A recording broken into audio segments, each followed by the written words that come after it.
Hartlike goeienaand aan die elkeen. Ek hoop dat jy 'n geseënde Sabbatdag gehad het. Baie welkom hierso by die Sabbatsluiting. Ek wil vra dat u saam met my u hoofde sal buig vir ons openingsgebed.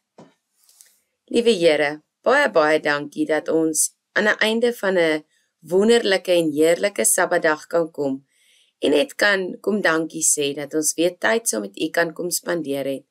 Maar Here, wil ons ook net weer 'n bietjie gedagte vir die week kan deel met mekaar en waar ons kan weet dat u aan ons kant is en dat ons niks hoef te vrees vir die komende week wat kom nie.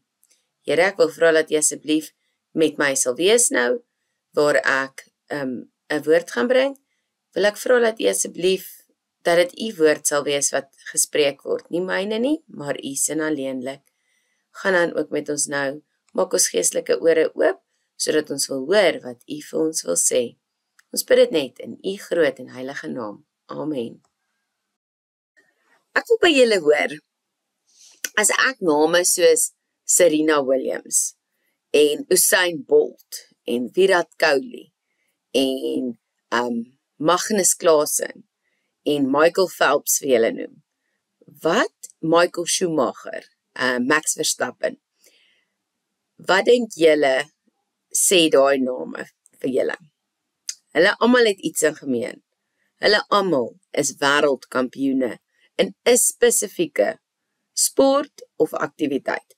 Het sy dit nou Formule 1 motorwedren is, of skaak, of 100 meter nalope.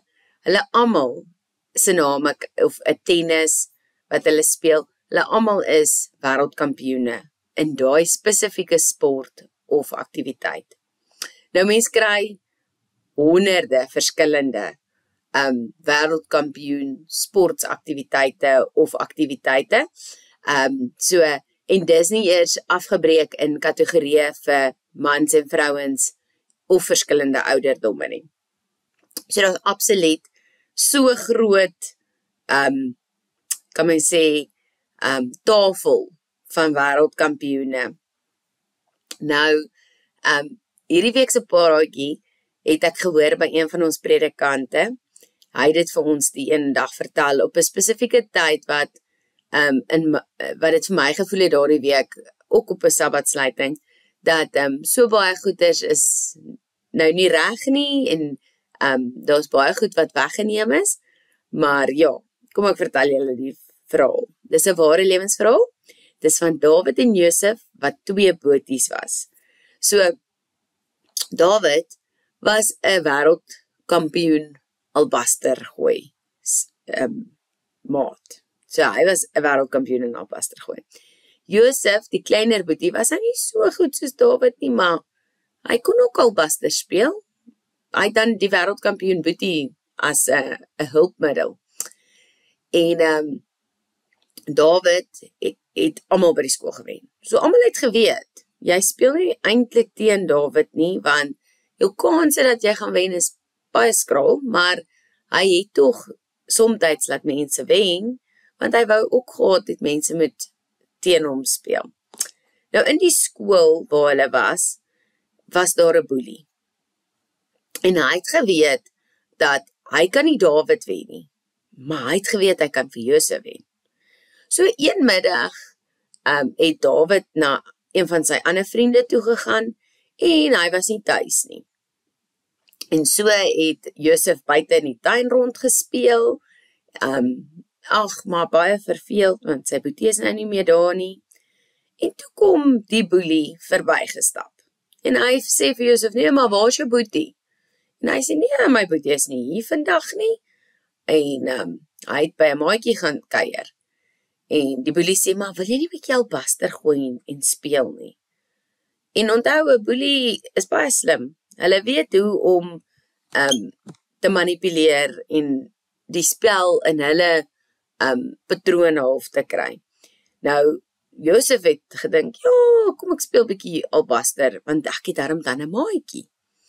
So het Josef dan nou so met die boelie begin albaster speel. Maar wat sleg was, is dat die boelie het mos nou die spel gemanipuleer, sodat hy kan wen. So op jou einde het hy Josef nou al uit al sy albasters uit. En hy sê, maar gaan haal 'n bietjie van jou boetie se albasters, het jou boetie nie nog albasters nie, dan speel ons nog 'n ronde, dalk kan jy al jou albasters weg terugwen.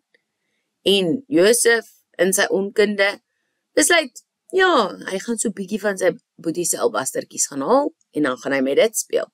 Hy het 'n goeie kans om hierdie boelie te wen. Want die boelie maak ook nou die pap lekker dik aan vir hom en vertel vir hom van hoe hy kan wen. So hy plan daai saadjie van jy kan. En so kom Josef uit met Dawid se albasters en hulle speel en so laat die boelie hom bietjie wen en dan vat hy weer al die albasters. En op die ou einde toe het die boelie al Dawid. So dis nie Josef se albasters nie. Hy het Josef se albasters en Dawid se albasters by Josef gesteel. Nie gewen nie, eintlik nie, want hy het elke keer die spel se reëls verander, sodat dit hom kan pas. So, Josef het 'n rooi sportmodel karretjie gehad. En hy het geweet, hy sou eintlik in die moeilikheid, want hy het nou al sy boetie se albasters verloor, en syne, en sy boetie gaan nie baie gelukkig wees met hom nie. En hy sê toe vir die boelie, gee my nog net een kans. Ek wil asseblief nog net een kans. Om teen jou te speel. Hy sê, ek het 'n rooi sportmodel motortjie. Ek sal hom vir jou gee in ruil vir my boetie se albasters. En die boelie sê toe, nee, ons speel vir die karretjie en die albasters. Die een wat hierdie ronde wen, kry die karretjie en die albasters. En soos julle weet, die spel is deur die boelie maar gemanipuleer en die reëls is weer verander. Op die einde toe stap die boelie weg met Josef en Dawid se albasters en Josef se besonderse spesiale sportmodel karretjie. En Josef was baie hartseer. En hy het op sy bed gaan lê en hy het gehuil. En so kom Dawid toe by die huis later en hy soek sy boetie en hy sien maar hier lê sy boetie op die bed en huil. En sy oog vang toe die ouer wat leeg is en die sportmodel karretjie wat weg is. En hy het so 'n oombliekie gedink en toe het hy 2 en 2 bymekaar gesit. En hy vra vir hom, Josef, wat is fout? Hoekom huil jy so? En hy sê, boetie, jy gaan my nooit vergewe nie. Ek het iets verskrikliks gedoen. Ek het per ongeluk, of ek het teen die boelie gespeel. En ek het al my albasters, maar so ook al jou albasters verloor. En my sportkarretjie het ek toe probeer om die albasters terug te wen. En dit het nie gewerk nie. En so het Dawid gesê, nou kom, laat ek en jy gaan. Want ek het daarom nog so 'n paar albasters hier in my sak. En hulle het afgestap na die boelie se huis toe, en Dawid het vir hom gesê, kom, laat ons begin speel. En so het Dawid toe stukkie vir stukkie eers al Josef se albasters teruggewen. Toe sy albasters teruggewen. En toe laaste toe sê hy vir die boelie, nou speel ons vir die rooi sportmodel karretjie. En so het hulle die middag teruggestap huis toe, Josef met arms vol albasters en sy rooi sportmotortjie terug, en Dawid met al sy albasters, en nog meer. Nou, hierdie storie, of hierdie ware verhaal van die 2 boeties, is baie toepaslik vandag in my en jou lewe.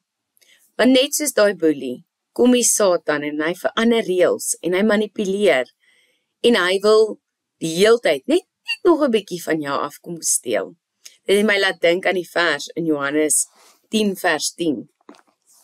En dit sê, die dief kom net om te steel en te slag en te verwoes. Maar ek het gekom dat jy lewe kan hê en dit in oorvloed. En dit is in Johannes 10 oor die gelykenis van die goeie herder. Ons het 'n wêreldkampioen wat vir ons veg. En dit is die drie-eenheid. Dis Jesus, God die Vader en die Heilige Gees. Hulle drie werk saam om ons te weerhou van die Satan, daai boelie in jou lewe, se hoe kan mens sê, reëls wat nie regverdig is nie. Baie keer gaan ons deur goed gaan in ons lewens, waar hy ons gaan kom toets. Hy gaan daar kom en hy gaan jou lewens se spelpatroon probeer verander. Hy gaan die reëls probeer verander. Maar jy moet getrou bly, want ons het 'n wêreldkampioen wat hierdie wêreld alreeds oorwin het. Ons kan terugkyk en ons kan sê, dankie Heer, dankie Jesus, dat jy gekom het en in ons plek kom sterf het, en dat jy weer opgestaan het, en dat hy in die hemel is, besig om vir ons wonings voor te berei. Moenie laat daai boelie, die ou listige Satan, jou hierdie week kom versoek met klein dingetjies nie, wêreldse dingetjies nie. Hou vas aan jou wêreldkampioen, wat Jesus is, wat jou nooit gaan verlaat nie, en wat nooit jou hand sal los nie. Ek wil vra dat jy oë sal sluit, en dan sluit ons af met gebed. Liewe Heer, waar ons nou gehoor het dat U ons wêreldkampioen is, dat U alreeds die wêreld oorkom het, en dat ons niks hoef te vrees nie, want U is aan ons sy. Wil ek kom en ek wil elkeen wat na hierdie boodskap kyk aan U opdra, en ek wil vra dat U asseblief daai saadjie sal saai in hulle harte, en dat hulle die getrouheid sal hê om U te volg, voluit, tot die volëinding van die aarde. Here, mag U met ons wees deur hierdie week. Daar waar Satan ons wil aanval, mag U vir ons kom herinner dat U die wêreldkampioen is, dat U alreeds hierdie wêreld oorwin het, en dat ons niks hoef te vrees nie. Here, dankie vir U liefde, U genade. Daar is soveel mense wat dalk nog nie U voluit in, of dit voluit vertrou vir goed nie, of voluit navolg nie. Here, ons bid vir hulle, en ons vra dat U asseblief met hulle ook sal wees. Mag U ons elkeen deur hierdie week dra, met U wonderlike liefde. Here, dankie vir alles wat U vir ons doen. Ons lê nou hierdie week in U hande, ons begin hom saam met U, en ons weet dat U altyd die pad saam met ons stap. Ons dank U, Here, vir alles wat U vir ons doen. Amen. Mag U elkeen 'n wonderlike week hê, gevul met Jesus se liefde, en met die wete dat hy jou wêreldkampioen is, wat alles oorwin het, en dat jy niks hoef te vrees nie, want hy is vir jou.